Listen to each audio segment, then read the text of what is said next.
I am so excited to be out here with you all today talking about a topic that is positive, invigorating, hopeful, and that topic is death.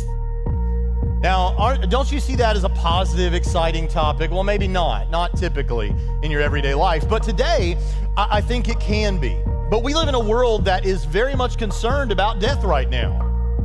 This will just be honest for me, it'll be therapeutic. I'll just tell you, as a man who is now realizing that I am settling into my new role as a middle-aged person, I'm beginning to realize my mortality is on my mind. But in spite of all of that, today, I really do think we're gonna see something positive, something exciting, something hopeful and invigorating about the questions of death.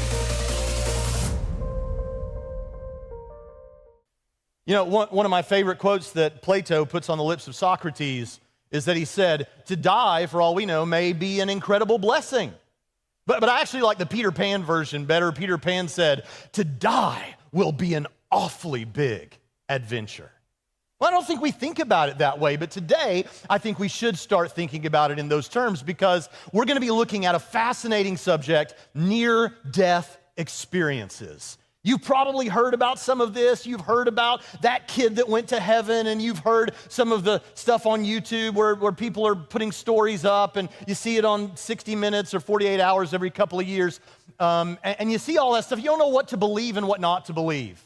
But I think that by the time we get done here today, if you're a skeptic about this, if you don't know if you believe that what people who are slipping off into death and begin to talk about another world, a heavenly place, or when they begin to talk about what's going on in other parts of the hospital or other parts of town, as we're going to see, when we look at all of those things, you might be a little bit skeptical, but I think that at the very least what we can do is we can move the needle in your mind about whether you should take this seriously, and I think you'll see that you should take it seriously. Now, as we begin this, just to help you, because I do realize that there's all kinds of stories and you don't know what to believe, here's something that I think you can kind of stick in your back pocket, and when you hear a near-death experience story in the culture or in reading through something or in a magazine, you can apply these criteria that I'm about to give you to help you determine whether this is a near-death experience that you should take seriously. Now, in the past, I've asked crowds, how many of you yourself or someone you know, has experienced something like this,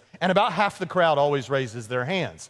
And so I know that this is very common, and I don't want to say that if your experience doesn't match these criteria we're going to look at, it doesn't mean that it wasn't a real experience of something that was real and heavenly or whatever else. But what it does mean is that when we're looking at it for evidence to try and figure out, is there good reason for us who didn't have those experiences to believe that there's life after death, we need to have some criteria in mind for us to go through that. So here are 3 criteria that I like. One of those is, it's when we're looking at a near-death experience, let's see, is it documented by a medical professional? It's always good if the person who documents this after a person is resuscitated is a medical professional.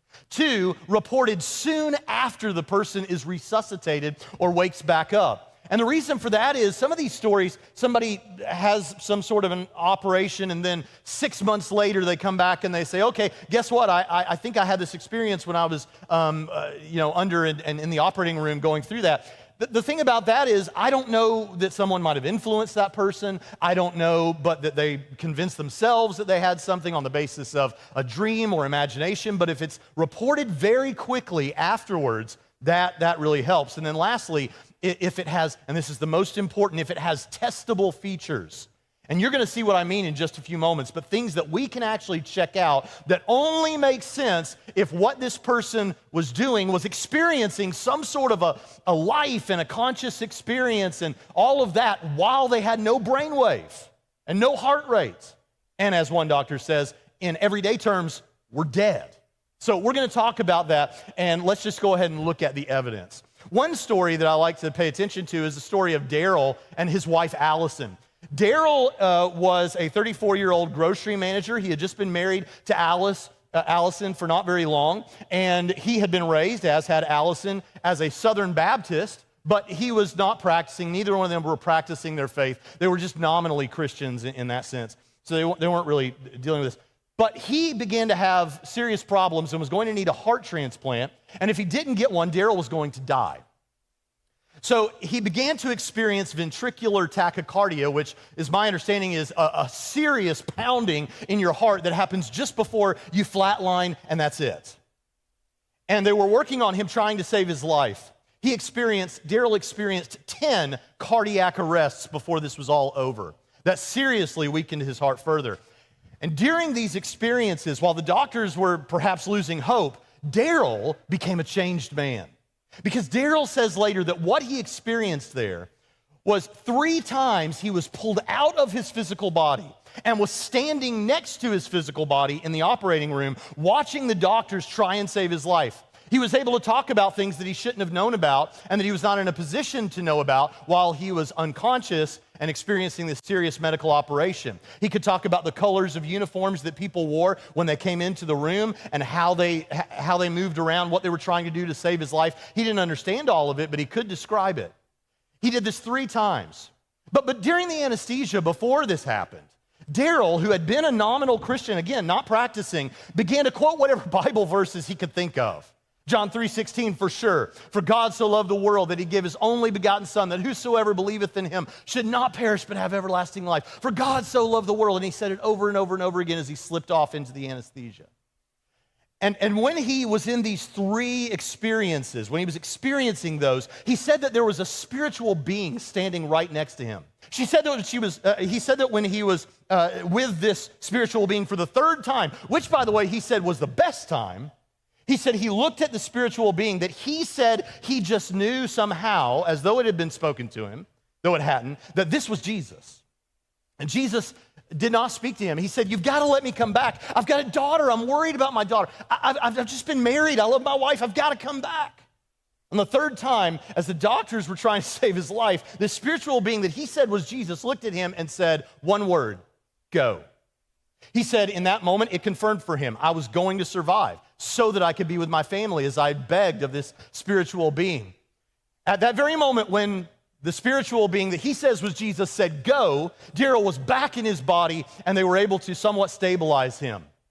That night, as his wife, Allison, was sitting by his bed, and of course he had told her and all the doctors about all of this, and as he was laying in his bed asleep, she was sitting on one side of him and she prayed and asked the Lord to confirm to her if this was true. She hadn't prayed in years. She confessed whatever sin was in her heart and asked God to speak to her. Now, I know this sounds interesting, but there's more evidence we're going to look at in a moment. She said that when she did this, she saw Jesus sitting on the bed on the other side of her husband. She suddenly was filled with joy. She suddenly had peace. She had confirmation everything was going to be all right because she had asked the Lord to give her something to know that what her husband was saying was real. And so after a few moments, Daryl opens his eyes and Daryl says, did you see Jesus sitting right here? And motioned to the spot where Jesus had just been sitting for Allison as well. Now, you might say, well, maybe they just made that up. Why should we believe this? Why is this impressive to people who look at these things? Well, besides the fact that, recall, Daryl was able to talk about things he shouldn't have known about going on in the operating room when he was out. But on top of that, Daryl and Allison changed completely. Particularly Allison. I mean, Daryl obviously changed. He's the one that said he experienced all of this. And he said, I'm not afraid. He told Allison, he said, it's not that bad over there. And Allison, she went home. She was completely satisfied, comforted. She had before been totally disheartened, totally sad, filled with sorrow. Her husband was going to die. She loved her husband, but here, now, all of a sudden, she was a different person. The doctors realized that because of the stress that was put on his body, because of the cardiac arrests, he wasn't going to be a good candidate for a heart transplant and probably wasn't going to get it. So they called Allison to come back to the hospital, and they had the tough conversation that some of you have been present for, where they tell you what's perhaps going to happen to one of your family members. That they sorrowfully told her that he probably wasn't going to get this transplant and was probably therefore going to die. But she's had a completely different disposition. She said, no, he's not. He's going to be fine. Don't worry about it. He'll get that heart transplant, doctor. I understand, but you just go on. It'll be fine. One of the nurses said she was so wrapped up in the story that she had become distraught and was crying. And she said that Allison actually had to comfort her to make her feel better about things and encourage her that it was all going to be all right. Against all the odds, guess what happens? Daryl survives, Daryl gets the heart transplant, and then they went on not just to be nominal, non-practicing Christians anymore. Now they were serious, sold out, and don't have a fear of death.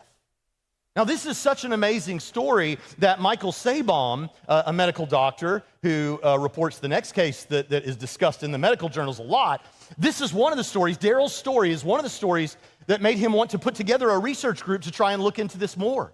Because believe it or not, 30 million people experience these sorts of near-death experiences. Time out. Let's talk about near-death experiences. And because the evidence has been coming in so well, in a recent book, up to 30 million people in North America, England, and Europe have claimed to have near-death experiences. So I could say, hey, let's just say the number's blown up too much and there's only 20 million.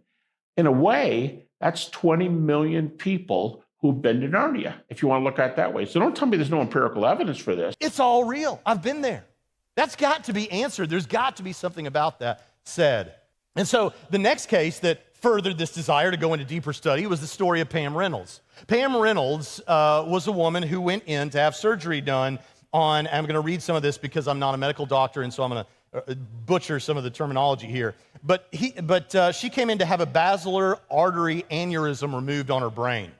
And Michael Sabom, her doctor, explains hypothermic cardiac arrest like this, which is what happened to her. This operation, nicknamed Standstill, is nicknamed Standstill, and you'll see why, by the doctors who performed it, would require that her body temperature be lowered to 60 degrees. Now think about a thermometer when you use one, and think about 60 degrees. Her heartbeat and breathing stopped, her brain waves flattened, and the blood drained from her head. In everyday terms, she would be dead. That's what they call Operation Standstill. It's like, we've drained the blood out of your head, we've lowered your bodily temperature. What would you call this otherwise? Pam Reynolds experienced something in the midst of this that would change her life.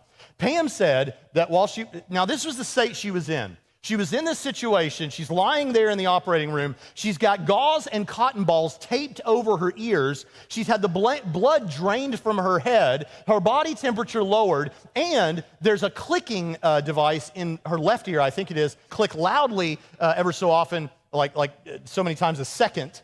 So she's all covered up, her eyes are closed, blood drained from her head, and in that state, she would later explain several data points that could be checked later to find out if what she was saying was true when she was in everyday terms, according to Sabom, dead. What she experienced was she found herself in a position that she described as it was a perspective as though she was sitting on the shoulder of the doctor that was in charge. And she was viewing all of this. She saw them rushing around. She could talk about what they did, who was in the room, all those sorts of things. She correctly called out the name of the song, which is kind of the antithesis of the song we started with this morning. She could mention a song just before she was resuscitated that played, and it was Hotel California. Now, this didn't make it into the book about Pam, but there was a book written by her doctor about this. But in this book, he had sent a manuscript to Gary Habermas, who I mentioned at Liberty University. A manuscript so that he could give an endorsement for the book. But before that, but in the final book, one piece of this didn't make the final book. And Habermas tells about it. He said Pam also was able to watch as a particular doctor in there made a politically incorrect, crass joke about Pam's physical body. So when she woke up a couple days later, she saw that guy, and she said, hey, you really shouldn't talk about people like that. And he said, what do you mean? To that joke, I heard you tell that joke about my body when you shouldn't do that. And there's no explanation for this. This is unbelievable, but that's not the best part of Pam's story. Pam's story is considered to be absolute proof and the best near-death experience for the following reason. Pam was able to talk about something specific that she was in no position to see that was very difficult to describe. And so I'll read from her doctor as he describes it this way. She claimed that the bone saw that was used on her skull. Now, I know this is a little bit graphic, but they had to pull away a flap of her skin on her scalp and cut through her skull. And there was a saw that was used, and she claimed that it, quote, looked like an electric toothbrush, and it had a dent in it, a groove at the top where the saw appeared to go into a handle, but it didn't. And the saw had interchangeable blades, too. But these blades were in what looked like a socket wrench case. Now, because the bone saw was being used on the back of her head when she had no blood in her brain and when she had no EKG, no heart rate, no brainwave activity, even if she'd been awake, she couldn't have seen what was going on the back of her head or what the doctor was dealing with. But remember, her eyes were shut, she was out, no blood in her head, and when she comes back, she can describe this weird bone saw, looks like an electric toothbrush, dent in the top, has a blade that looks like it can go into the handle, but it doesn't, and a socket wrench case, and all of that sort of thing. And you can actually go to iands.org, which is a database of journal articles from the medical literature on near-death experiences, and you can watch as people debate back and forward about that issue. But this is so mind-blowing that this is what started a lot of the research for Michael Sabon. But that's not the end. I like the guy who I call Dentures Guy, or Dentures Man. Dentures Man was mentioned by Pim von Lamel, MD, and was covered in an article in Lancet Medical Journal, which is a British medical journal, very well respected. And here's the case. A guy was put into a coma, and he was in a coma for several days, I think, and he was taken into different rooms. In one of the rooms, they took his dentures, and they put it into a crash cart drawer by the bed. Days later, when he was no longer in that room and was awakened out of his coma, he said, "I need my dentures." They said, we can't find them. We don't know what we've done with your dentures." And he said, "Well, I was out of my body, and I watched you all put it in that crash cart drawer in this other room," and he described the room. Now, this is just powerful stuff. I mean, this is what you call remote viewing. Remote viewing is when someone claims that they're able to see what's happening in another place, another part of the hospital or somewhere else, while their physical body is in one place, and in this particular situation, comatose. Now, this is an interesting feature of many near-death experiences. How do you explain that? And that's going to be an important thing that we come back to. One of my favorite stories comes directly from the man I've mentioned now, Gary Habermas. He's written a book about this. He tells the story of a Virginia pastor and his nephew who lived in North Carolina. So you've got one guy in Virginia, one guy in North Carolina. They both have near-death experiences, and neither one knew that the other one had any kind of a medical problem. But at the same time, they both have something happen. They end up in near-death experiences, and when they're both awakened out of these near-death experiences, each of them separately confirms, "I was just in the presence of so-and-so, my relative from Virginia or North Carolina," depending on the man. Now, when I read that story, I thought to myself, if that's right, how much more do you need to believe that what we're talking about here is a real phenomenon that requires explanation? That is just fantastic. There's other cases we could talk about where people see someone during their near-death experience that's dead that they didn't know was dead or something like that. So powerful, powerful, powerful stuff. I want to talk to you about Katie. Katie had nearly drowned at the YMCA swimming pool. She was taken in, and she had an experience. She was out. She was later resuscitated. When she was brought back to the hospital, she had several veridical things that we could check. One of those was she was able to point at the doctor who visited her when she came back to the hospital to talk with him about this. And she said, this guy has a beard. He wasn't the first one in here. It was a guy with no beard. Here's what he looked like. He came in first, then he came in later, and here's what he did. And Katie was right. But it gets better than that. Katie claims, and I know this sounds a little strange to you, but Katie claims that during her near-death experience, an angel visited her, an angel named Elizabeth. And the angel took her to her home while she was in this state when the doctors were working on her, but out of her body, she claims the angel took her to her home. Where at her home, she saw what her family was doing. She saw what her mom was cooking, chicken and rice. She was absolutely right.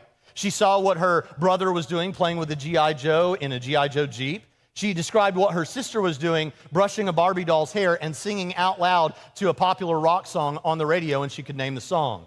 She explained what her father was doing, and I think he was just watching TV or something. I didn't care too much what her father was doing. I forgot. But the point is, these are powerful things that she just knew. She just knew these things. They checked them. She was absolutely right about all of this.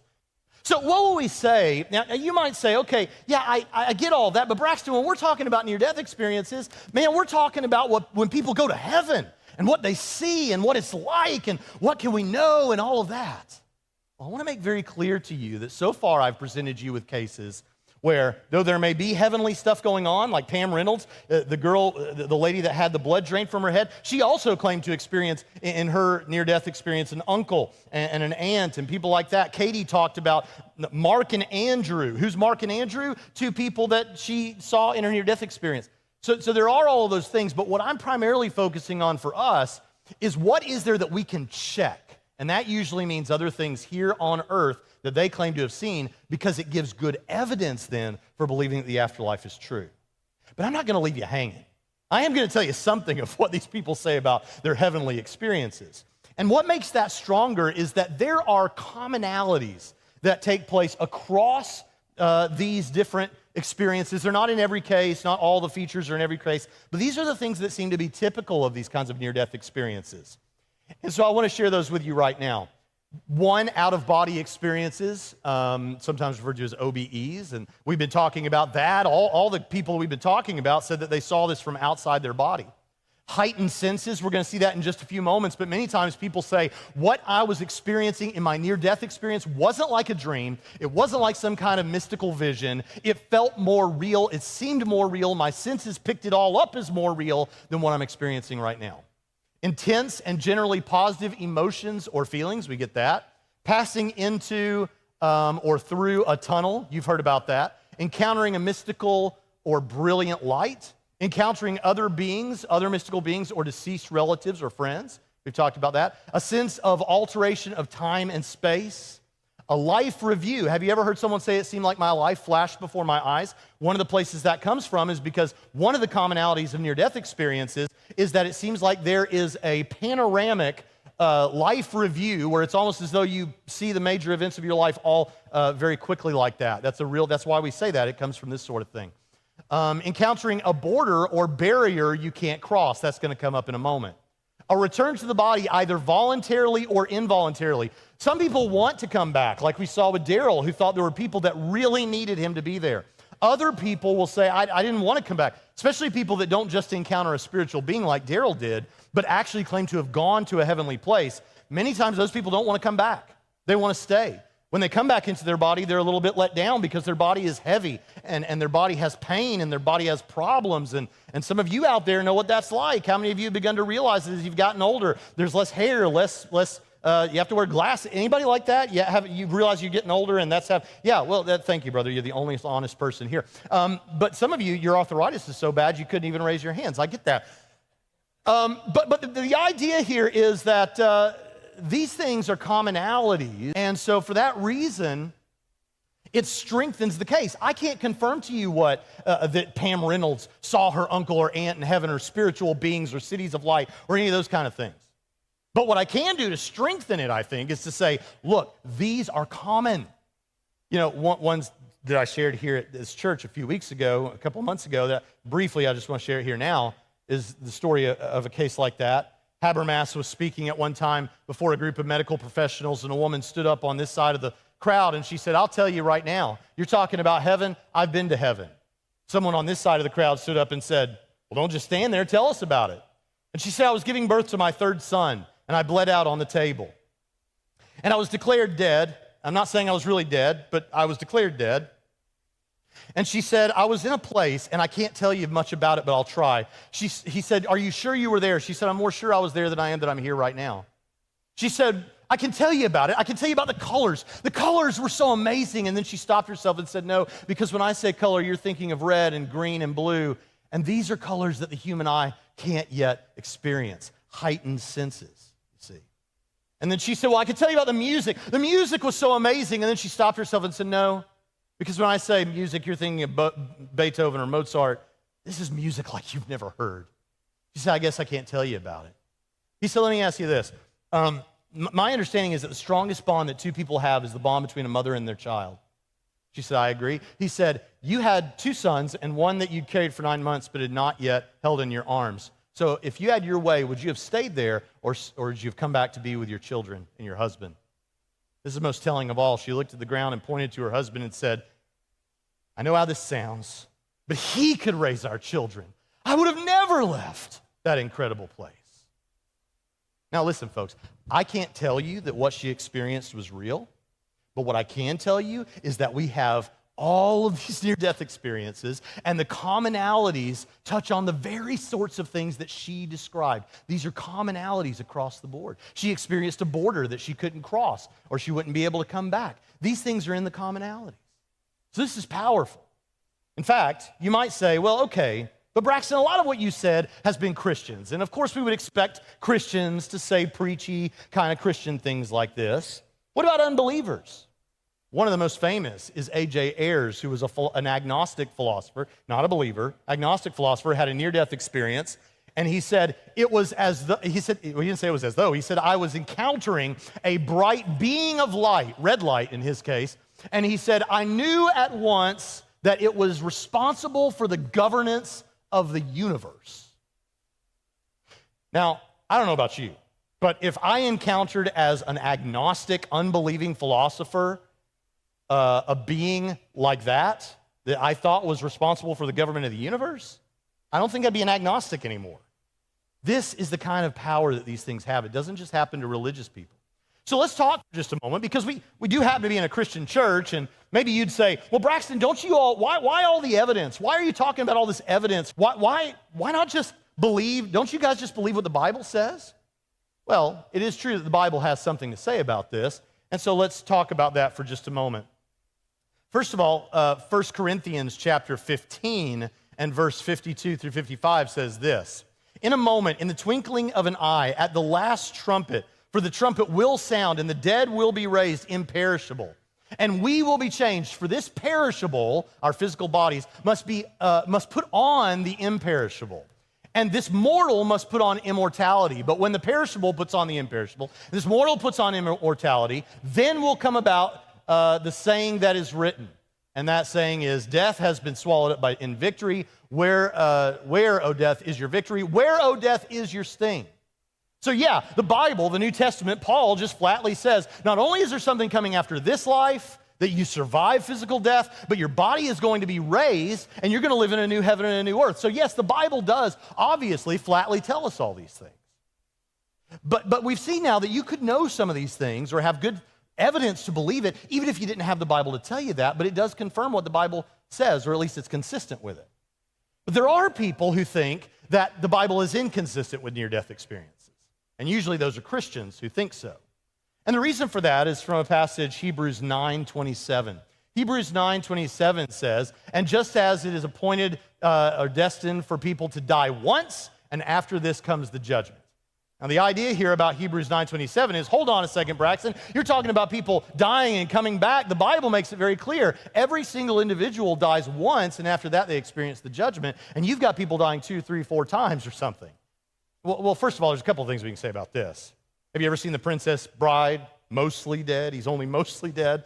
We're talking about near-death experiences here, not total death experiences. So first of all, that's out. Hebrews 9:27 doesn't really speak to this. But secondly, there are some researchers in this realm who are saying, no, I actually do believe people die and come back.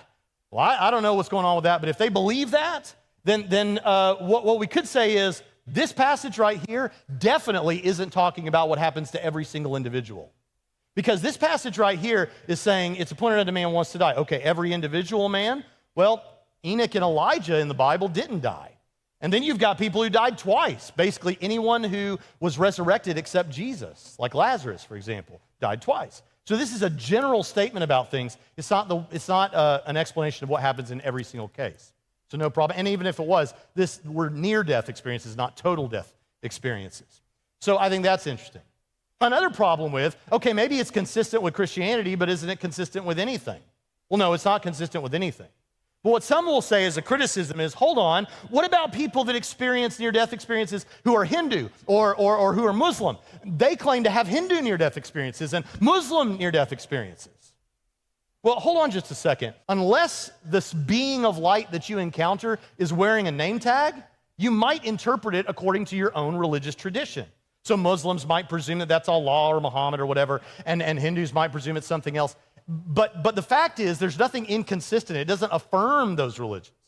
Which then you might say, well, what about Christianity? There are many Christian-specific near-death experiences, But really what I'm trying to show here is that there's evidence for an afterlife. We go to the resurrection of Jesus to demonstrate that specifically Christianity is true.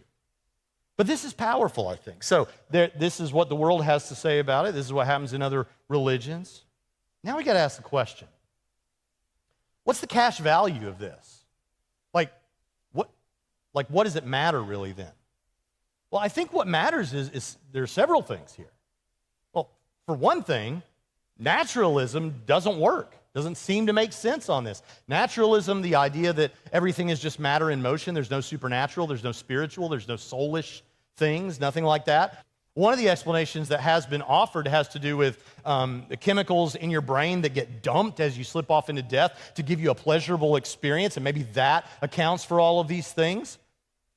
The problem with that is even if it did explain what people claim to see, it wouldn't explain the evidential features that you could go and check out because the chemicals aren't going to allow you to leave your physical body. So naturalism doesn't seem to work with this. And of course, it makes the resurrection seem more plausible, doesn't it? If we have evidence that people can survive physical death, doesn't it make it more likely that Jesus rose from the dead if you're talking to someone about that? I think so.